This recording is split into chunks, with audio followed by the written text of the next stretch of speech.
ढाई अक्षर प्रेम के हुआ करते थे, लेकिन अब वो ढाई अक्षर पुष्पा के हो गए हैं, क्योंकि आइकन स्टार अल्लू अर्जुन की पुष्पा द रूल ने पहले ही दिन 294 करोड़ का वर्ल्ड वाइड ग्रॉस कलेक्शन करके इंडियन सिनेमा की सभी मौजूद रिकॉर्ड्स तोड़ दिए हैं।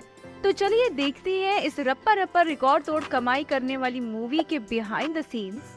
जानेंगे इसके सभी शूटिंग लोकेशंस के बारे में, यानी कहां-कहां ये फिल्म शूट की गई है। साथ ही में जानेंगे इससे रिलेटेड कुछ इंटरेस्टिंग फैक्ट्स जो अल्लू अर्जुन के फैन तो बिल्कुल मिस नहीं करना चाहेंगे। तो इस वीडियो को बिना स्किप करे एंड तक जरूर देखिएगा, क्योंकि तभी आपको पता चलेगा कि ऐसी एक्शन पैक्ड मूवी की शूटिंग आखिर होती कैसे है।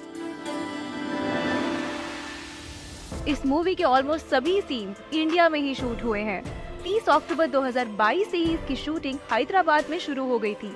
बाद में इसे अलग अलग शेड्यूल्स में अलग अलग लोकेशंस पर शूट किया गया। वो लोकेशंस हैं विशाखापट्टनम, ओडिशा का Malkangiri district, Ramoji film city, Yaganti temple etcetera. Making of the fight sequence at Japan port. Movie की शुरुआत ही होती है पुष्पा भाऊ के डरावने सपने से। सपने में पुष्पा भाऊ जापान के योकोहामा पोर्ट पर लाल चंदन की लकड़ियों की कंसाइनमेंट ले जाता है। तब वहाँ के वर्कर्स उस पर हमला कर देते हैं और उसे क्रेन पर उल्टा लटका देते हैं। उस फाइट सीन में पुष्पा मारा जाता है। मूवी में भले ही वो जापान का पोर्ट दिखाया गया है, लेकिन इस सीन की एक्चुअल शूटिंग मेकर्स ने विशाखापट्टनम पोर्ट पर की थी। अब क्योंकि ये पुष्पा भाऊ की एंट्री का सीन था, तो मेकर्स इसे लार्जर देन लाइफ सीन बनाना चाहते थे, लेकिन ये इतना आसान नहीं था। आपको जानकर हैरानी होगी कि ये क्रेन पर लटकने वाला सीन खुद अल्लू अर्जुन ने ही परफॉर्म किया है। वो चाहते तो रिस्क ना लेते हुए इस सीन के लिए बॉडी डबल का इस्तेमाल कर सकते थे, मगर फिल्म की ऑथेंटिसिटी को मेंटेन करने के लिए अल्लू अर्जुन ग्राउंड लेवल से 100 फीट ऊपर उल्टा लटक गए। एडिशनली इस सीन को और बेहतरीन बनाने के लिए मेकर्स ने 50 स्टंटमैन जर्मनी से हायर किए थे। इस क्लिप में डायरेक्टर सुकुमार अल्लू सर को ये सीन परफॉर्म कैसे करना है कि गाइडेंस करते हुए नजर आ रहे हैं। ये पोर्ट वाला शूटिंग शेड्यूल जुलाई 2023 में कंप्लीट किया गया था। डायरेक्टर सुकुमार ने 2021 में ही अनाउंस कर दिया था कि पुष्पा मूवी 2 पार्ट्स में आएगी। पहला पार्ट दिसंबर 2021 में रिलीज हुआ और दूसरा पार्ट 2022 में आने वाला था। इस वजह से पहले पार्ट की शूटिंग के साथ ही दूसरे पार्ट के भी ऑलमोस्ट 10% सीन्स शूट कर लिए गए थे। लेकिन पुष्पा द राइज की रिलीज होते ही मूवी ने धमाका कर दिया।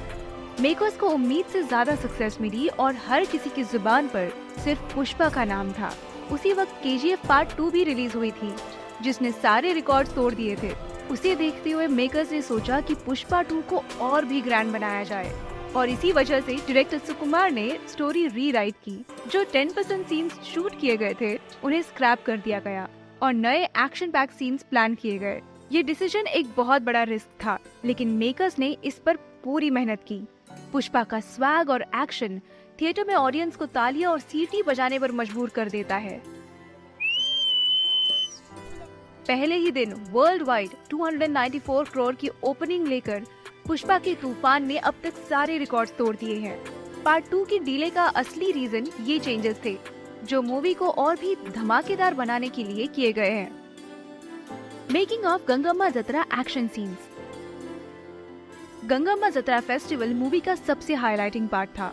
अल्लू सर का लुक और एक्शन सीन ऑडियंस को हिला कर रख देता है। इस लुक को अचीव करने के लिए मेकअप में 3 घंटे लगते थे और उतारने में 1 घंटा। मार्च 2024 में ये सीन विजाग और यगंती टेम्पल के पास शूट हुआ था।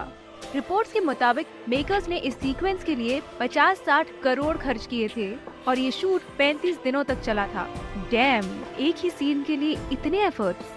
एक रिपोर्ट के अनुसार जतरा सीन की इंटेंस परफॉर्मेंस के बाद अल्लू अर्जुन को बैक पेन हुआ था। उनकी हेल्थ को देखते हुए डायरेक्टर सुकुमार ने कुछ दिनों के लिए शूटिंग को पॉज कर दिया था, क्योंकि मेकर्स उनकी हेल्थ पर कोई रिस्क नहीं लेना चाहते थे।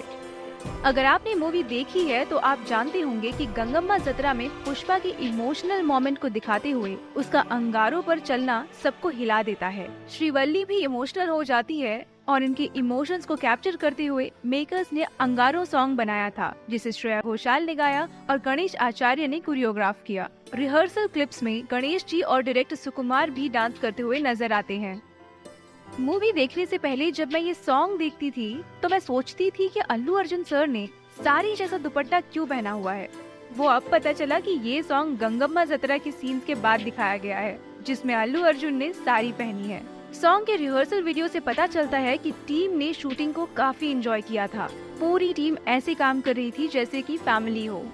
इसी वक्त सोशल मीडिया पर एक गलत न्यूज वायरल हुई थी। कहा गया कि अल्लू अर्जुन और सुकुमार के बीच अनबन हो गई है, दोनों छुट्टी पर चले गए हैं, जिसका फैंस के साथ साथ प्रोड्यूसर्स को भी बड़ा झटका लगा था। वायरल वीडियो में अल्लू अर्जुन का ट्रिम्ड बियर्ड देखकर फैंस टेंशन में आ गए थे क्योंकि उनका पुष्पा वाला लुक बदल गया था। बाद में प्रोड्यूसर बनी वासु ने इसे क्लैरिफाई करते हुए बताया कि ये सिर्फ एक अफवाह है।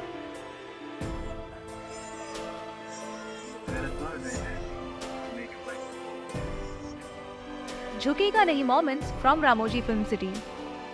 पुष्पा के maximum scenes Ramoji film city के ग्रैंड सेट पर शूट किए गए थे, जिसमें पुष्पा भाऊ का लाल चंदन का ये गोदाम पुष्पा की पावर को दर्शाता है।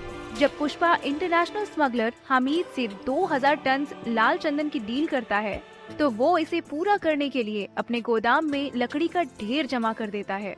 ये रहे उस आइकॉनिक गोदाम की BTS क्लिप्स, जिसमें आप देख सकते हैं कि बैकग्राउंड में रामोजी फिल्म सिटी लिखा है, जो कंफर्म करता है कि ये सीन वहीं शूट हुए थे।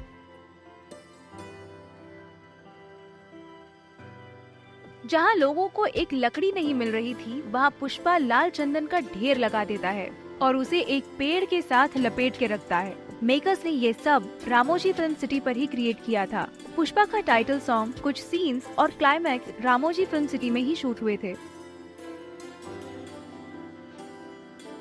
मूवी का लास्ट फाइटिंग सीन सबसे मेमोरेबल है, जो डायरेक्टर सुकुमार टीम को समझाते हुए नजर आ रहे हैं। पुष्पा अपनी भतीजी को बग्गी रेड्डी और उसके गुंडों से बचाने के लिए हेलीकॉप्टर से चला जाता है। इस सीन के BTS क्लिप में डायरेक्टर सुकुमार अल्लू अर्जुन को गाइड करते हुए नजर आ रहे हैं। Making of Kissik song. इस एनर्जेटिक सॉन्ग की शूटिंग हैदराबाद के स्टूडियो में एक स्पेशल सेट पर नवंबर 2024 में शूट की गई थी, यानी मूवी रिलीज के कुछ ही दिन पहले। आइकन स्टार अल्लू अर्जुन और डांसिंग क्वीन श्रीलीला के धमाकेदार डांस मूव्स को गणेश आचार्य ने कोरियोग्राफ किया, जो BTS क्लिप में एक्टर्स को गाइड करते हुए नजर आ रहे हैं। डायरेक्टर सुकुमार को इस सॉन्ग के लिए एक ऐसी एक्ट्रेस चाहिए थी जो अल्लू अर्जुन के साथ फास्ट डांस कर सके, क्योंकि ये एक्शन मूवी के सेलिब्रेशन का सॉन्ग है। पहले पार्ट के आइटम सॉन्ग में समंता ने स्क्रीन पर धमाका कर दिया था और इस बार मेकर्स श्रीलीला को बेस्ट ऑप्शन मानते थे। श्रीलीला ने धमाका और गुंटूर कारम के सॉन्ग्स में अपनी एनर्जेटिक परफॉर्मेंस से ऑडियंस का दिल जीता था। रिपोर्ट्स के मुताबिक इस सॉन्ग के लिए पहले तृप्ति डिमरी, जानवी कपूर, दिशा पाटनी और श्रद्धा कपूर को भी कंसिडर किया गया था। जगदीश प्रताप भंडारी कैमरामैन के साथ मस्ती करते हुए नजर आ रहे हैं। जगदीश ने पुष्पा सीरीज में केशव यानी पुष्पा के दोस्त का रोल प्ले किया है। लेकिन क्या आपको पता है, जब इस मूवी की शूटिंग शुरू हुई तब जगदीश जेल में थे। उनका कैरेक्टर स्टोरी के लिए बहुत जरूरी था, इसलिए फरवरी 2024 में बेल मिलते ही उन्होंने टीम को ज्वाइन किया। जगदीश पर एक फीमेल जूनियर आर्टिस्ट को इमोशनली टॉर्चर करने और उनकी इंटीमेट फोटोज को वायरल करने की धमकी देने के आरोप में कस्टडी में रखा गया था। रिपोर्ट के मुताबिक दोनों पहले रिलेशनशिप में थे, लेकिन ब्रेकअप के बाद टेंशन्स बढ़ गए। आरोप है कि लड़की के दूसरे आदमी से क्लोज होने पर जगदीश ने धमकी दी ताकि वो उसके पास वापस आ जाए, जिसके बाद उस लड़की ने नवंबर 2023 में सुसाइड कर लिया। कंट्रोवर्सीज। DSP और प्रोड्यूसर्स के बीच की कंट्रोवर्सी। 24 नवंबर 2024 को चेन्नई में एक इवेंट के दौरान म्यूजिक कंपोजर देवी श्री प्रसाद ने प्रोड्यूसर्स पर इल्जाम लगाया कि उनकी वजह से सॉन्ग्स और बैकग्राउंड म्यूजिक समय पर डिलीवर्ड नहीं हो पाए। प्रोड्यूसर रविशंकर ने इन सभी आरोपों को ठुकराते हुए कहा कि पूरी टीम एक फैमिली की तरह है और उनके बीच कोई कंप्लेंट्स नहीं है। लेकिन रिपोर्ट्स के मुताबिक मेकर्स ने DSP की डीले की वजह से हमम एस और सैम CS जैसे कंपोजर्स को BGM के लिए हायर किया। बाद में हैदराबाद में एक इवेंट पर DSP ने प्रोड्यूसर्स को थैंक्स करके कंट्रोवर्सी खत्म कर दी। फिर भी फाइनल BGM सैम CS ने ही कंपोज किया। Star cast salary. 500 करोड़ के बजट में बनी इस फिल्म के लिए अकेले अल्लू अर्जुन ने ही 300 करोड़ की फीस चार्ज की। और क्यों ना करे, नॉर्मल स्टोरी लाइन होने के बावजूद मूवी की धमाकेदार कमाई सिर्फ अल्लू अर्जुन के स्वैग, एक्टिंग और पावरफुल परफॉर्मेंस की वजह से हुई है। वैसे आपको रश्मिका का रोल कैसा लगा? हमें कमेंट सेक्शन में जरूर बताना। रश्मिका ने इस रोल के लिए 10 करोड़ चार्ज किए, श्रीलीला ने किसिक सॉन्ग के लिए 2 करोड़ और फहद फासिल ने एसपी शिकावत के रोल के लिए 8 करोड़ चार्ज किए। तो आपने पुष्पा का पार्ट 2 देखा या नहीं? अगर देखा तो आपको कैसा लगा? आप इसे 10 में से कितने स्टार्स देना चाहेंगे? हमें कमेंट करके जरूर बताएं। इस वीडियो को आखिर तक देखने के लिए आपका तहे दिल से शुक्रिया।